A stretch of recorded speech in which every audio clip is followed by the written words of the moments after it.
Imagine going into an apartment because you're a police investigator and you see a crime scene that will make you not eat meat for months. How does that sound to you? Depending on the crime scene scenario, because I don't really understand. You need to picture it for me to understand.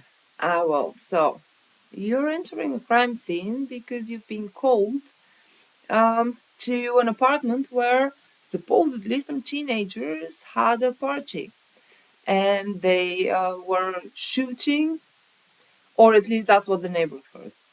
And they heard shooting, but that could have been fireworks. It's not necessarily a gun. It could have been fireworks, but Okay. the neighbors call you because it's late. And you go to the crime scene and you see a freezer. And in that freezer, you see human organs. First of all, I will be very shocked. Yeah. And secondly, I will be very terrified, and I would really want to throw out. Because it is so disgusting to see. This is not. We're not talking about animal. No, flesh, we're talking about human we are organs. talking about woman being organs. Yes. It looks so disgusting. We're talking about human organs. Yes, it will be so terrifying. It's Yeah. horrifying scene to. I don't even pray to see. And imagine that you just find a boy who is not very tall, he's not very big, and he's asleep because he's tired in the same crime scene. What would that make you feel like? I see breathing. Oh, yeah, he's alive. He's just tired and he fell asleep. It would look so. I would look so like. I'll be, it's not. So me, I was shocked. I was like, "What is happening here in this scenario?" Like, it's I would pretty like shocking. kind of try to like waking one or like, okay, tell me what actually happened. Yeah. Yeah. Can you Okay. just tell me what happened? Yeah. How does the woman part organ is in your fridge? Oh, it's not a woman. It's a 17-year-old boy. Yes, it's a woman being. Human being, yes. Human being organ. How's it found in your So, in your deep freezer? the boy that you found in the crime scene, the one that's alive, he's the perpetrator. He cut his classmate. He disposed of some of his organs, and then he stored other organs in the freezer. Why did she? Well, we're going to get to that. Hi everyone, welcome back to Shades of Guilt. Today we're doing Kristian Petrov's case from 2004 in Bulgaria. I'm Stella. And I'm remain Richard. And let's get to it.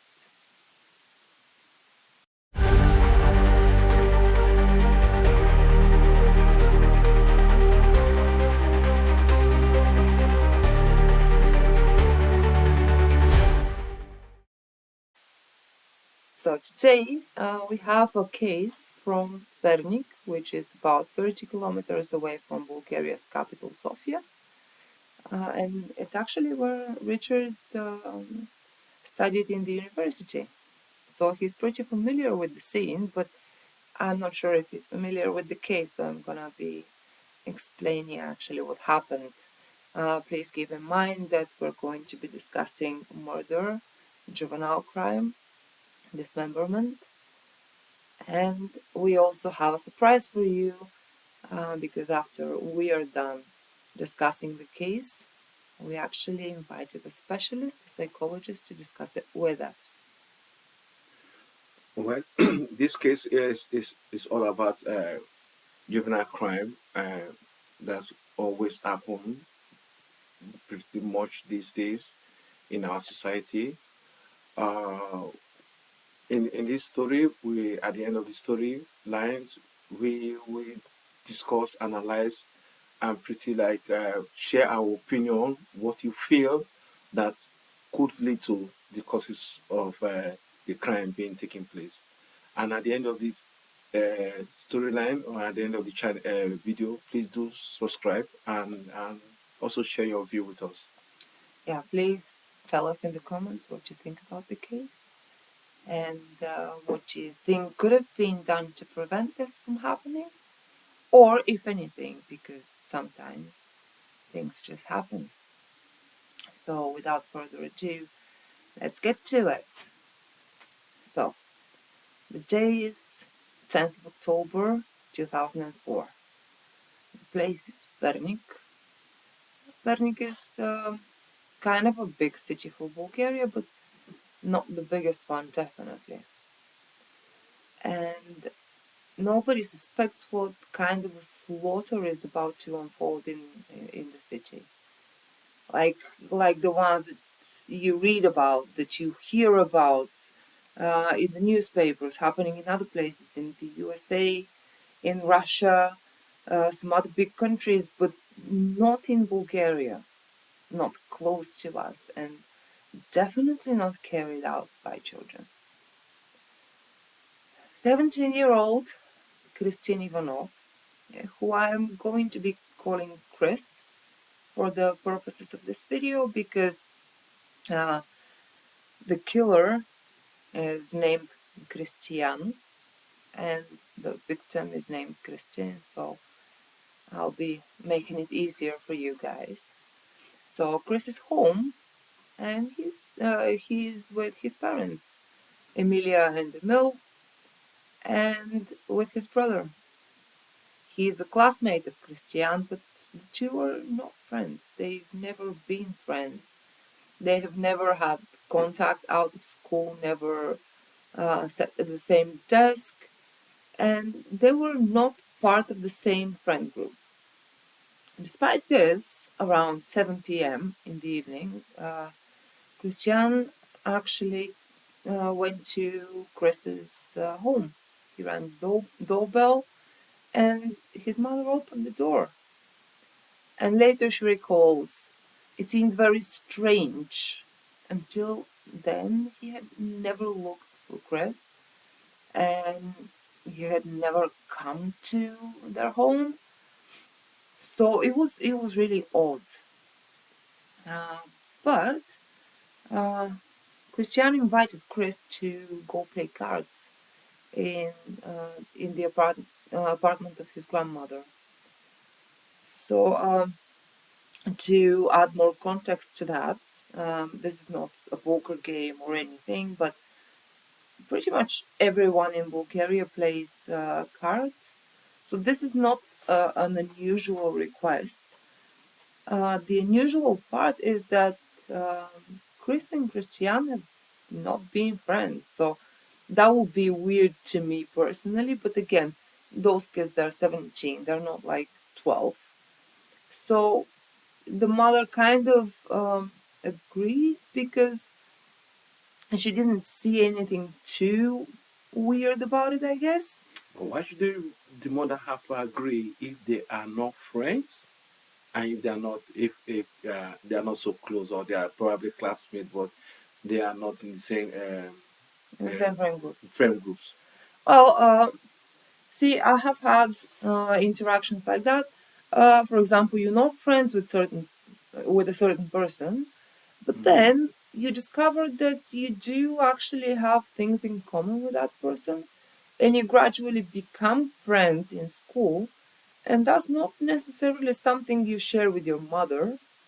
So she probably thought that they may have become closer since they're in the same class, and they might have become friends. So it's not that unusual, although in hindsight, when you think about it from the perspective of time, yeah, it did seem strange, but at the time you just brush it off. You don't expect anything bad to happen to your child. So I'm guessing these were the reasons behind her not saying anything, really. Or is it probably they lived in the same neighborhood, and that could be around that? I don't know that. I don't know that. Around that scenario that way. Also, okay, I always see him around the neighborhood. Probably these are kids. Could be, but Okay. I'm not sure where the two boys lived. So I'm not exactly sure if they lived in the same neighborhood, but that's very possible too. It's not out of the question, definitely. Okay. So the apartment that they went to play cards in was of Christian's grandmother, and she wasn't there. She actually was living in and working in Greece. So the apartment was empty, and Christian had access to it, and he would actually, uh, you know, have parties there quite often. Trying to socialize with other kids. Sometimes they would be, noisy because they're kids and they're making noise. So it wasn't something unusual. But Chris actually never returned home after that. He didn't come home after the card game. Mm-hmm.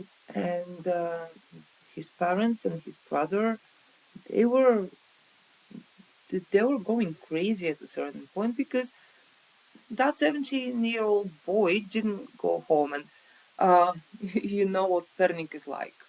So Pernik is not the safest place in the world. And probably they thought that something actually happened because uh, they were very worried. And he didn't come home the next day either. And they then reach out to, what's it called? Kristen?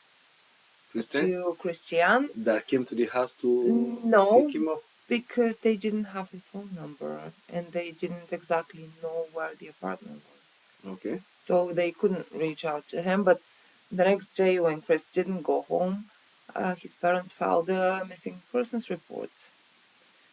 And then the police went to Christian's apartment and they asked his mother, where is Christian? Because Chris's parents, they told the police, see, this boy came and asked our son to go play cards with him. So you should be looking at this boy. And on the 11th of October, the police received a report of a gunfire and went to the apartment where uh, Christian was living because his grandmother wasn't there. And the detectives were literally stunned by what they saw. In the apartment, they found parts of Chris's body. Okay, they conducted a search immediately. Oh, there was no need to, because the whole apartment was covered in blood, and you couldn't mistake that for anything else. It was a crime scene. It was definitely visible that it was a crime scene. And they looked in the freezer, and they saw neatly arranged plastic bags containing the boy's internal organs and some meat from his thighs. This is all that was in the apartment. They were so shaken up that some of them were throwing up, and some of them really, really didn't eat meat for months and months after that. They just couldn't look at any kind of meat because I'm guessing that sight would be very, very shocking to any normal person to see. And actually, what happened was uh, Christian's mother, she found it very odd that the freezer was working. And she actually opened the freezer to see, and she asked, "What's that?" Because Christian was actually a vegetarian and he didn't eat meat.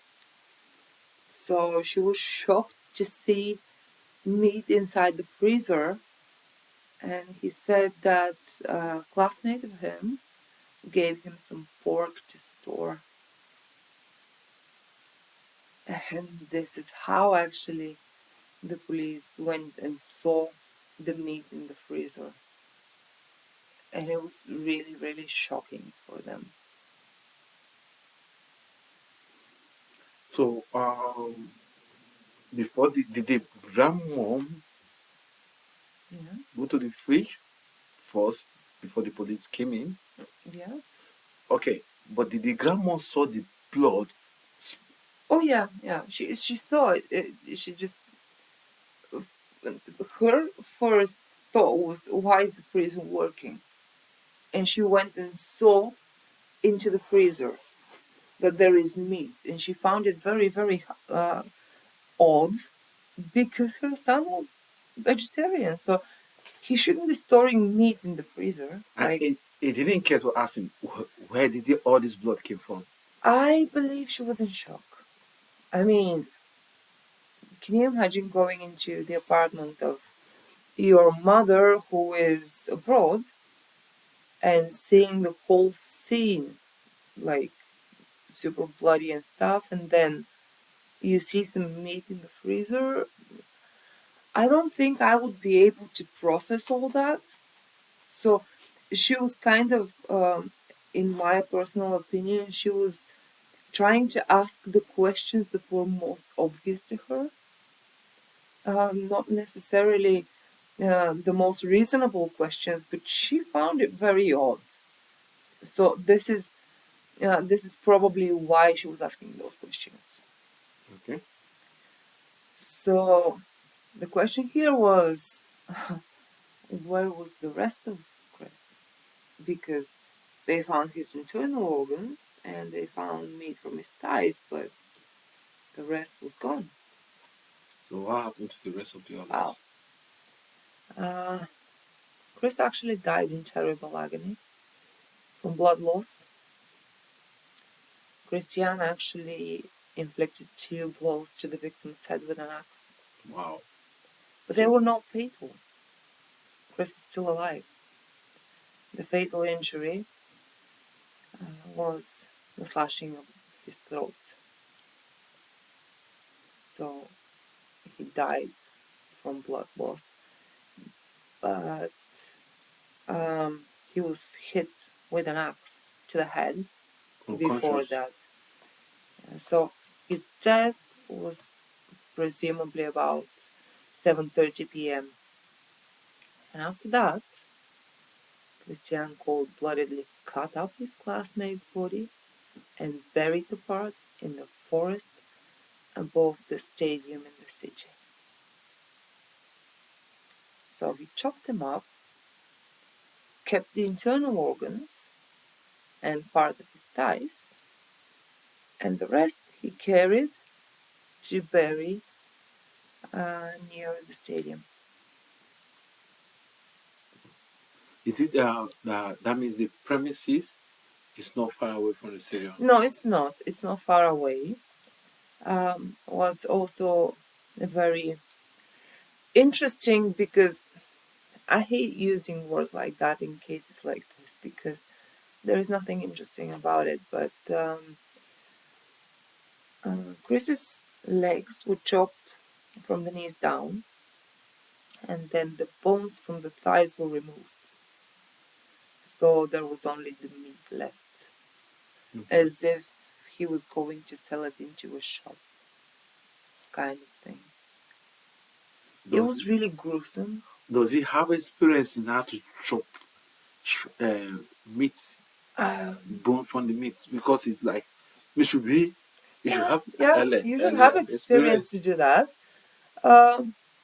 There is no information about if he previously did, debone animals, or if he studied about this. But there is a theory we're going to talk about later on, which could possibly explain that. So after he cut Chris up and he removed his head, he removed his arms and legs from the knees down, so he carried those parts to the gravesite and he buried them, and then he arranged the internal organs in the freezer, and then went back and fell asleep because he was tired. As if nothing happened, no remorse. I don't know about remorse because I'm not in his head, but it sounds to me like he's a butcher and he did this job for his shop, maybe. So, the claim of the victim's mother is that the police went to the apartment because the previous day Kristian had been carrying a gun in school and offering it for sale. So now, first of all, I'm not sure if it's a firearm because in Bulgaria it's not that easy to buy a firearm. It's not like you can go to Walmart and buy it. We're not the US. But there is something that we call gas gun. So that was perfectly legal to buy up until like 2 years ago. It's basically a gun that, if shot from distance, like from 10 meters away, cannot kill you, but it can actually seriously injure you. But if shot from a short distance or point blank, it can definitely kill you. So my assumption, without being sure of it, is that it was that type of gun because that was easy to obtain. That could be bought in any kind of gun shop by just anybody who is over 18. So that's my assumption. I'm not sure though. Could have been a firearm for all I know, because there is not enough information about that. But the mother of the victim actually had to learn all the gruesome details about her son's murder, and I cannot even imagine how that felt for her. What was she thinking? How was she comprehending this? How do you even process that type of information? Not only that your child has been murdered, but it's been murdered really savagely, and also has been dismembered. And some of his organs were stored in a freezer as if somebody is going to eat them, and the rest of the body is transported in, bags, nylon bags, like for shopping, and buried near a stadium. When the police came and saw this, the body, some of the parts in the fridge, and they questioned, did he immediately confess that it is actually yes. This Chris, that is part that is in the fridge, before contacting the parents? Yes, he did admit that this was Chris. And actually, the way that the police discovered the rest of the body was because Kristian took them to it. He took them to the rest of the body. So, one of the questions in the investigation was, did he do that alone? Because you do understand that this is just one night. So, in just one night, how can a 17-year-old boy, who is, keep in mind, he's not a big guy, he's like at most 170 centimeters tall, and he weighs probably about 60 kilograms. It's not like he's a huge guy and he can do that. He's a lightweight boy.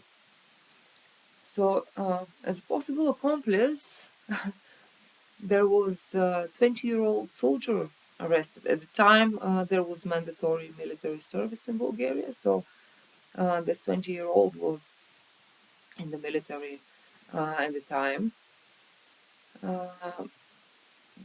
But could just the two of us have done it? After that, they detained another person, but the 20-year-old soldier was actually released the next day. It was established that he was in a scam, so uh, he couldn't have been an accomplice.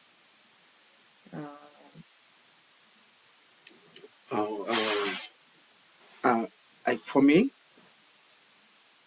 I don't think. Maybe probably he may do that. Yeah. But if this is his first crime or premeditated acts, it will take him a long time. Yeah. To kind of you would think, right? Dismembered a human body, and for you to process it, okay, I just killed someone. It takes time for you to process how to dispose it. But he just did it very fast. Like, okay, I need to dispose it.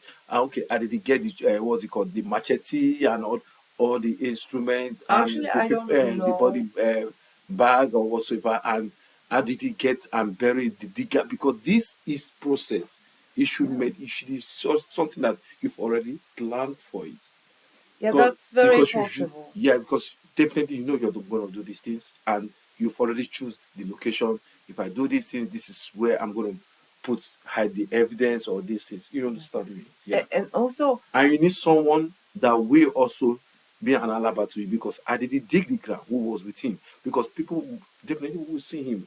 I did carry it and he was going up, and did he go? Is it one time did he go there?